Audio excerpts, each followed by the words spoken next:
नमस्ते दोस्तों। नारद जी बड़े ही तपस्वी और ज्ञानी ऋषि थे, जिनके ज्ञान और तप की माता पार्वती भी प्रशंसक थी।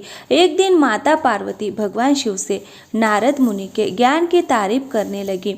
इस पर भगवान शिव ने पार्वती जी को बताया कि नारद बड़े ही ज्ञानी है, लेकिन किसी भी चीज का अहंकार अच्छा नहीं होता है। एक बार नारद को अहंकार के कारण बंदर बनना पड़ा था। ये सुनकर माता पार्वती को बहुत आश्चर्य हुआ। उन्होंने श्री शिव भगवान से पूरा कारण जानना चाहा। तब श्री शिव ने बतलाया, इस संसार में कोई कितना ही बड़ा ज्ञानी हो, लेकिन श्री हरि जो चाहते हैं वो उसे बनना ही पड़ता है। नारद को एक बार अपने इसी तप और बुद्धि का अहंकार हो गया था। इसीलिए नारद को सबक सिखाने के लिए श्री विष्णु को एक युक्ति सूझी। हिमालय पर्वत में एक बड़ी पवित्र गुफा थी। उस गुफा के निकट ही गंगा जी बहती थी।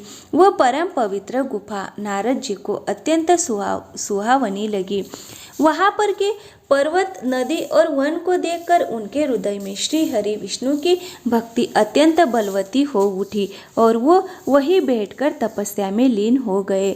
नारद मुनि की इस तपस्या से देवराज इंद्र भयभीत हो गए कि कहीं देवर्षि नारद अपने तप के बल से उनका स्वर्ग नहीं छीन ले। इंद्र ने नारद की तपस्या भंग करने के लिए कामदेव को उनके पास भेज दिया। वहां पहुंचकर कामदेव ने अपनी माया से वसंत ऋतु को उत्पन्न कर दिया।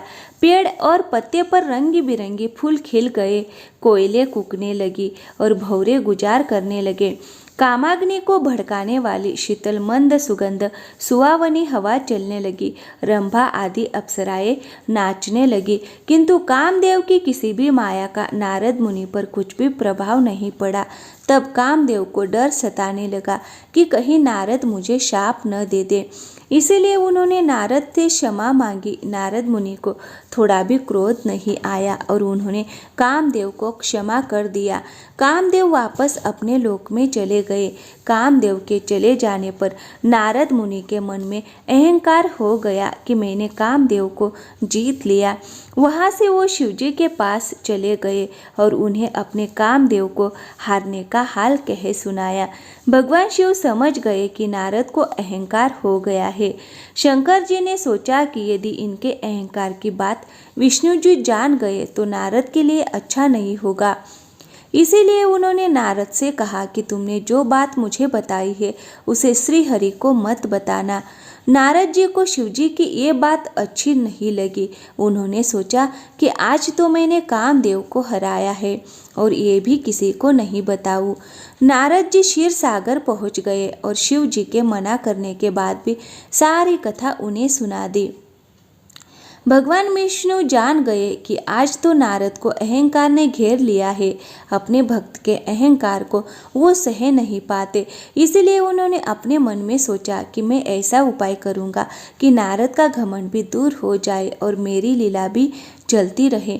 नारद जी जब श्री विष्णु से विदा होकर चले तो उनका अभिमान और भी बढ़ गया। इधर श्री हरि ने अपनी माया से नारद जी के रास्ते में एक बड़े ही सुंदर नगर को बना दिया। उस नगर में शीलनिधि नाम का वैभवशाली राजा रहता था। उस राजा की विश्व मोहिनी नाम की बहुत ही सुंदर बेटी थी, जिसके रूप को देखकर लक्ष्मी भी मोहित हो जाए। विश्व मोहिनी स्वयंवर करना चाहती थी, इसीलिए कई राजा उस नगर में आए हुए थे। नारद जी उस नगर के राजा के यहाँ पहुँचे तो राजा ने उनका पूजन करके उन्हें आसन पर बिठाया। फिर उनसे अपनी कन्या की हस्तरेखा देकर उसके गुण दोष बताने के लिए कहा। उस कन्या के रूप को देखकर नारद मुनि वैराग्य भूल गए और उसे देखते ही रह गए। उस कन्या की हस्तरेखा बता रही थी कि उसके साथ जो भी विवाह करेगा वो अमर हो जाएगा। उसे संसार में कोई भी जीत नहीं सकेगा और संसार के समस्त जीव उसकी सेवा करेंगे। ये बात नारद मुनि ने राजा को नहीं बताई और राजा को उन्होंने अपनी ओर से बनाकर कुछ और अच्छी बातें कह दी। अब नारद जी ने सोचा कि कुछ ऐसा उपाय करना चाहिए कि ये कन्या मुझसे ही विवाह करे। ऐसा सोचकर नारद जी ने श्री हरि को याद किया और भगवान विष्णु उनके सामने प्रकट हो गए। नारद जी ने उन्हें सारी बात बताई और कहने लगी, हे नाथ, आप मुझे अपना सुंदर रूप दे दो ताकि मैं उस कन्या से विवाह कर सकूं। भगवान हरि ने कहा, हे नारद, हम वही करेंगे जिसमें तुम्हारी भलाई हो। ये सारी विष्णु जी की ही माया थी। विष्णु जी ने अपनी माया से नारद जी को बंदर का रूप दे दिया। नारद जी को ये बात समझ में नहीं आई। वो समझे कि मैं बहुत सुंदर लग रहा हूँ। वहाँ पर छिपे हुए शिव जी के 2 गणों ने भी इस घटना को देख लिया। ऋषिराज नारद तत्काल विश्व मोहिनी के स्वयंवर में पहुँच गए और साथ ही शिव जी के वो दोनों गण भी ब्राह्मण का रूप बनाकर वहाँ पहुँच गए। वो दोनों गण नारद जी को सुनाकर कहने लगे कि भगवान ने इन्हें इतना सुंदर रूप दिया है कि राजकुमारी सिर्फ इन पर ही रिझेगी। उनकी बातों से नारद जी मन ही मन बहुत खुश हुए। स्वयं भगवान विष्णु भी उस स्वयंवर में एक राजा का रूप धारण कर आ गए। विश्व मोहिनी ने कुरूप नारद की तरफ देखा भी नहीं और राजा रूपी विष्णु के गले में वरमाला डाल दी। मोह के कारण नारद मुनि की बुद्धि नष्ट हो गई थी। राजकुमारी द्वारा अन्य राजा को वरमाला डालते देख वो परेशान हो उठे। उसी समय शिवजी के गणों ने ताना कसते हुए नारद जी से कहा, जरा दर्पण में अपना मुंह तो देखिए। मुनि ने जल में झांककर अपना मुंह देखा और अपनी कुरूपता देखकर गुस्सा हो उठे। गुस्से में आकर उन्होंने शिव जी के उन दोनों गणों को राक्षस हो जाने का शाप दे दिया। उन दोनों को शाप देने के बाद जब मुनि ने एक बार फिर से जल में अपना मुंह देखा तो उन्हें अपना असली रूप फिर से मिल चुका था। नारद जी को अपना असली रूप वापस मिल गया था, लेकिन भगवान विष्णु पर उन्हें बहुत गुस्सा आ रहा था क्योंकि विष्णु के कारण ही उनकी बहुत ही हंसी हुई थी। वो उसी समय विष्णु जी से मिलने के लिए चल पड़े। रास्ते में ही उनकी मुलाकात विष्णु जी, जिनके साथ लक्ष्मी जी और विश्व मोहिनी भी थी, उससे हो गई। उन्हें देखते ही नारद जी ने कहा, आप दूसरों की खुशियाँ देख ही नहीं सकते। आपके भीतर तो ईर्ष्या और कपट ही भरा हुआ है। समुद्र मंथन के समय अपने ही श्री शिव को बावला बनाकर विष और राक्षसों को मदिरा पिला दिया और स्वयं लक्ष्मी जी और कौस्तुभ मणि को ले लिया। आप बड़े धोखेबाज और मतलबी हो, हमेशा कपट का व्यवहार करते हो। हमारे साथ जो किया है उसका फल जरूर पाओगे। आपने मनुष्य रूप धारण करके विश्व मोहिनी को प्राप्त किया है, इसीलिए मैं आपको शाप देता हूँ कि आपको मनुष्य जन्म लेना पड़ेगा।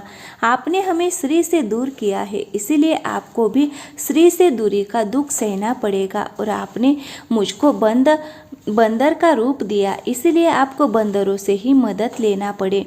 नारद के शाप को श्री विष्णु ने पूरी तरह स्वीकार लिया और उन पर से अपनी माया को हटा लिया। माया के हट जाने से अपने द्वारा दिए शाप को याद करके नारद जी को बहुत दुख हुआ, किंतु दिया गया शाप वापस नहीं हो सकता था।